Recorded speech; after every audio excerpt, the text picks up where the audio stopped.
大家好，歡迎來到離線玩家online頻道。最近新機發的挺多呀，我們這期視頻看一下 OPPO 和小米。今天先看 OPPO。哎，等一下，小米就在右邊啊。走吧。看完 OPPO 再看小米。OK， 這就是 X9S Pro 了，確實小小的，它這個顏色叫原生態啊。哎，就長這樣了，你感覺？比我想象中的好看一點。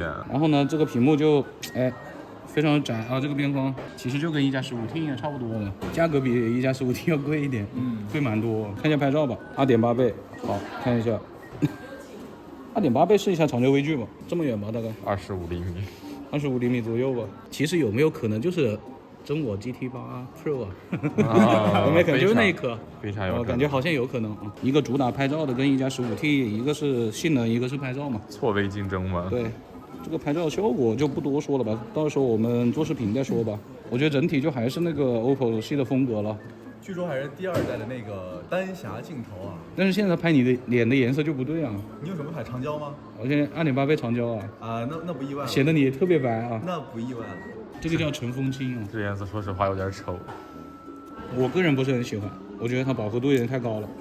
然后它這個白色的有點偏紫的感覺，稍微有點偏紫，但是我覺得這個顏色還可以。但是這個我就真不行了，那個我也不行，就是這個顏色，這個是寂寞啊。這是什麼？這個什麼橙色啊？別橘子海了！我的天哪，你小心被告啊！這兩個好看一點。我們這種老燈審美沒辦法了。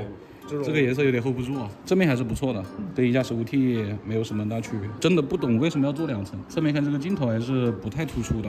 在網易雲裡面聽一下這個 X9S Pro 的外放啊，已經調到了高清真音啊，音量是拉滿的。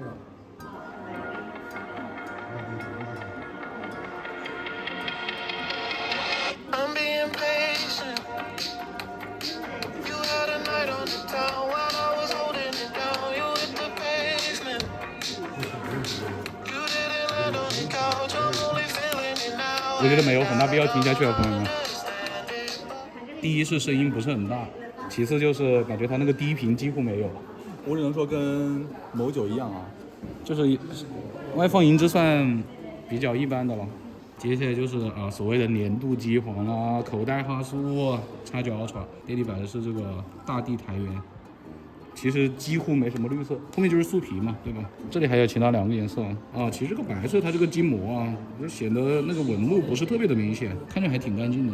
這個外觀我覺得就越看越順眼吧。然後有個區別就是它是把哈蘇標橫置在這裡了這就是它正面的效果了。這個邊框不說很窄吧，但是也還窄了。它肯定比那種什麼1+15的那種感覺是要寬一點的，跟 X8U 的正面也是非常相似啊。那就再看一下拍照吧，长焦微距。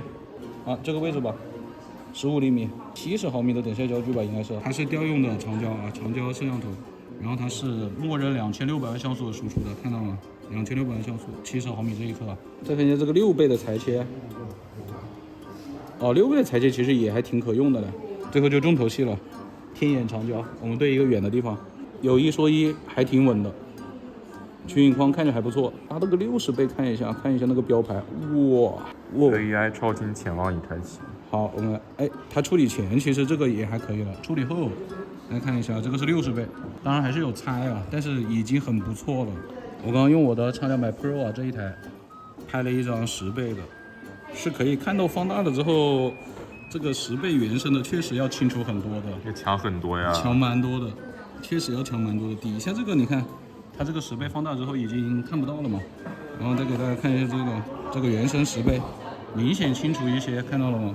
這是20倍拍的，然後我又放大了，差距非常明顯了，大家可以看到嗎？非常明顯了。OPPO 好很多，好很多，這邊是好很多的。那這個10倍有硬件就是厲害嘛。現在這個手機其實拿在手上感覺也不是特別重吧，正常旗艦機，厚度還是有一些的。然後它的鏡頭的凸起其實也不算特別誇張了，這繼承了 X8U 的優良傳統吧。這個拍照鍵也是很不順手吧？這種拍照鍵就沒什麼好說的了，朋友們，你知道嗎？我不知道你手得多長，好吧？但是你如果這樣子拿就還行了，反正這個鍵只有這麼大的用，你知道嗎？跟剛剛 X9S Pro 一樣的設置啊。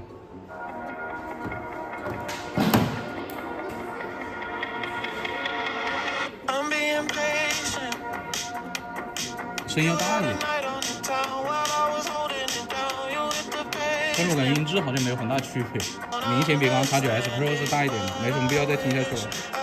刚设一下马达，就是变成一个很普通的一个马达了啊。然后这边的话有一个闪击键啊，比如说你在小红书裡面啊，摁一下，它就會有一個這樣的，哎，就記住了，帖子已記住，點進去，海邊草坪漫步，享受自然美景啊，就是一個讓你記住了這麼一個東西嘛，你就可以進去看，它就會給你總結一些 AI 的功能，我覺得這個還不錯了。長安就變成閃電膠囊了。它就直接就是手畫就記錄了。對對對，以前的閃電膠囊 AI 識別，現在是這樣的。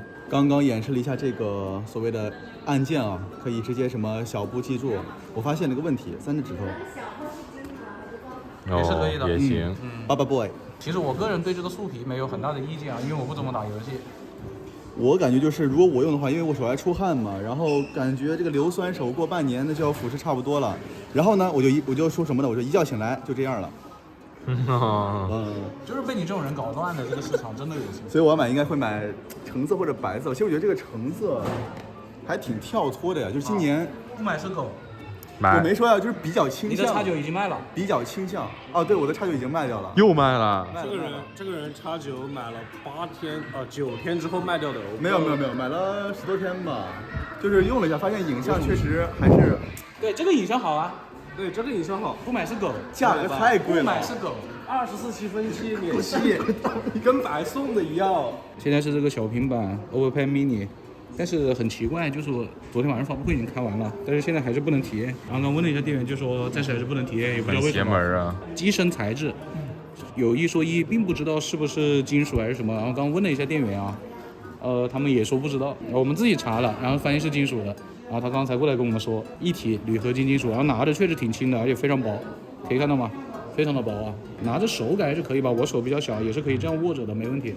邊框是很窄，但是這個鏡頭就確實顯得比較明顯了啊。反正賣的也不算便宜吧，4000塊錢了。其實我覺得它有個 eSIM 版就非常好了，是不是啊？是的，我也覺得，它要有個 eSIM 版，或者你哪怕像華為那個可以插個一張卡，對不對？我覺得都非常好啊。這個產品其實做的還是不錯的，因為它很像一個大手機，非常像啊。這不就是不能折疊的那個 Pura X 嗎？啊，對，就有點像那個大折。那這麼一說，那便宜多了。但是不能打電話。其實是可以的，你要有一台手機在邊上啊，有一台 OPPO 的手機在邊上。有一個點它是沒有生物識別的，指紋識別或者什麼屏下指紋、側邊指紋什麼都沒有的。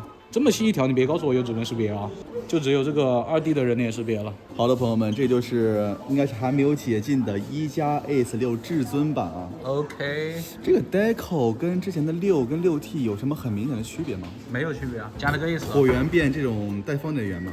啊，顏色倒是還蠻清新啊，比較這個有電競感。其實我覺得它這個後面這個叫什麼呀？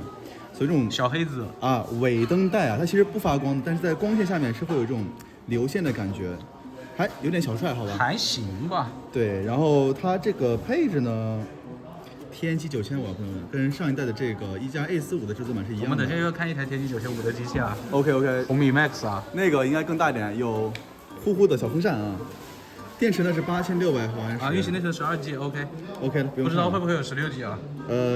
要沒有的話，那也太那個了吧？配置感覺跟那個高度接近，好吧？這個電池也是8600，那個好像也差不多啊。我發現一個特點，就是它頂部有一個揚聲器開孔，那說明什麼呢？啊，好聽點就是它有一個開頭，說明它比 Ace6的這個上揚聲器更好點。但是低情商講就是1+15的沒有長焦版本，好吧，朋友們？處理器不一樣啊。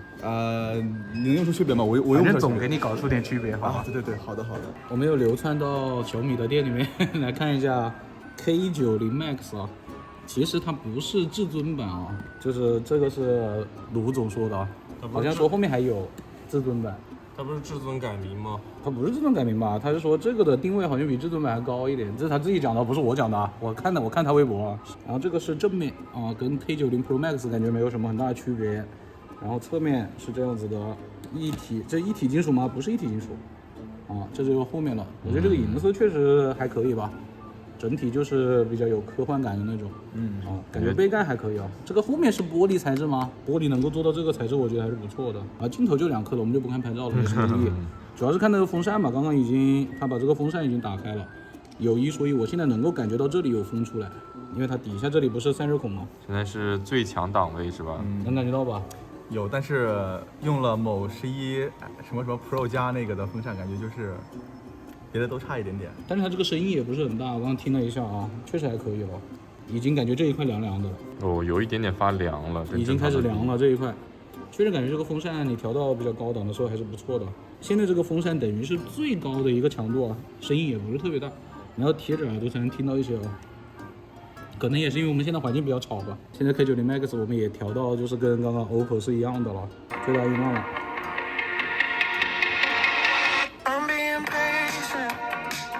整體的音質好多了，我只能说。你要干什麼？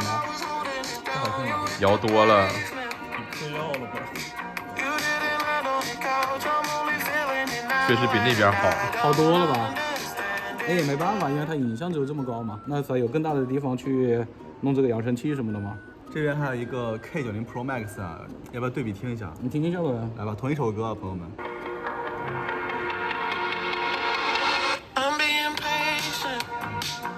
這個低頻明顯足一些啊，更帶展一點。音量倒是差不多大了。你看去夜店吧，好吧。但是店裡面呢，好像是沒有最低配的，那個好像只有線上有啊，而且那個版本好像就這2天買吧，是2499就可以買到12+56的了。這裡的話就你看這2個版本，就這麼個價格啊，2499是國博後的，而且呢這個3499的版本這裡只有16+256啊。好像沒看到那個12+512的。對，这灰色的这个質感有點差呀，感覺像這個背板是被用鋼絲球整體刷過一樣。有一說一，感覺不是很好看，感覺像出租屋裡面那種劣質的木板的感覺。沒有那個銀色好看呢，很明顯吧。雖然手感是差不多的，但是這個看起來有點惡心。這個更便宜的 K90好像質感更好一些。我也覺得 K90 Pro Max 這個也還可以啊，這個黑色感覺到了嗎？而且摸起來感覺也還舒服啊。我們本來想看一下 K-Pad 2代呀，結果這個店裡面只有1代。剛問了一下 K-Pad 2還沒有到啊，這個就1代了，1代不看了，直接走吧。這個人啊，剛剛聽網易雲全都是用的他的賬號，然後他發現登錄太多，登錄不上去，他就退賬號去了。大公無私屬於是，走吧走吧走吧。好的朋友們，我們來總結一下呀，這個最先看的 X9S Pro， 怎麼說啊？你們覺得呢？我覺得沒什麼興趣，主要是太貴了。它這個硬件沒有什麼提升啊，然後長焦疑似是某某 GT8 Pro 那一顆，然後價格我感覺就是有種借着內存，它不是說跟 X9 沒有區別嗎？跟 X9 Pro 16+512啊，除了長焦跟屏幕幾乎沒區別。我覺得它質感做的還是不錯的，但是那2個顏色有點不太能接受，不太適合我們這種老人啊。對我們這種老。萬一他們粉絲想要呢？你說是吧？誰粉絲啊？那我不知道啊。你不敢說了是吧？我不知道誰粉絲，我知道誰粉絲想要。你不是 OPPO 用戶嗎？你不是綠茶用戶嗎？哎，但是我得說，其實我覺得這個顏色都還 OK 的，就是哪一個我都覺得問題不是很大的。說真的，不買是狗，果然是粉絲。我是覺得 OK 啊，顏色不是非要買啊，不是非要買，這人給我扣帽子呢。以後懲罰你們每天看一遍某某沙，好吧？給你們1人送1雙襪子，你也別閒着。我就想說他送的那個禮包我能不能不要，然後退我300塊錢。我覺得這裡剪不進去，不用聊了，好吧？OK， 然後接下來是 X9 Ultra， 影像我覺得真的還不錯，挺好的，而且整個機器的體積控制也還不錯了。其實我覺得只說一點，就是排除價格因素來說，它就是一個正常，可能還多一點這個更新和這個加強，但是有價格我沒得聊。我覺得有價格我也沒得聊。我覺得它比上一代 X8 Ultra 的控制要做的沒有那麼好，而且 X8 Ultra 它的鏡頭更突出更小一點，更小一點，而且面積也小一點，對，握持手感更好一點。不過它這個顏色來說，大力台源還是比較帥的呀，很有質感。但是我這個手嘛，就不太適合用素皮了，不然一說什麼一覺醒來就這樣子了，人家以為我幹啥呢？你水多是吧？那素皮我倒是挺喜歡的了。我也覺得 OK。就是你發熱給我控制好一點，我覺得也 OK，但就是定價太高了，就提不起什麼興趣了。確實，我那個1T 的都要9000多了，我真服了呀。加一個什麼攝影套裝，那個套裝就2400塊錢吧。反正那個就跟X300 Ultra沒什麼區別了。標價上面看到了一個5位數1開頭的，我也看不下去了。9000多的1T 也真的太貴了。反正就是說這個機器嘛是一個正常迭代，然後也有一些這個影像上的加強點。那個10倍確實強很多，但是價格確實不好恭維了。最後那個 OPPO Pad Mini 我們也沒有看成啊。對，很煩啊。然後就是紅米 K90 Max， 我觉得那个稍微還挺好的，它有風扇嘛，然後定價也不是很高，音質什麼外面表現還可以，就2個攝像頭，總體來說挺好的。但是確實比之前的價格還是感覺高了一點了，其他的配置就是平平吧。揚聲器和馬達好像都比 K80 至尊要縮了一點，對，但是比 OPPO 的這兩台還是要好一些，好一點。它處理器好像是9500是吧？9500。對。那我怎麼感覺有一種什麼 Turbo 5 Max Ultra 的感覺呢1+S6至尊版也要出了呀，感覺這兩個手機定位是蠻接近的。確實就是在科技換皮為本，好吧。那麼以上就是本期視頻的全部內容了。大家如果喜歡我們的視頻，不要忘記了一鍵3連加關注啊！更多視頻繼續關注離線玩家 online， 我們每期視頻都見，拜拜。我們現在去看華為了。OK， 走吧，走吧，走吧。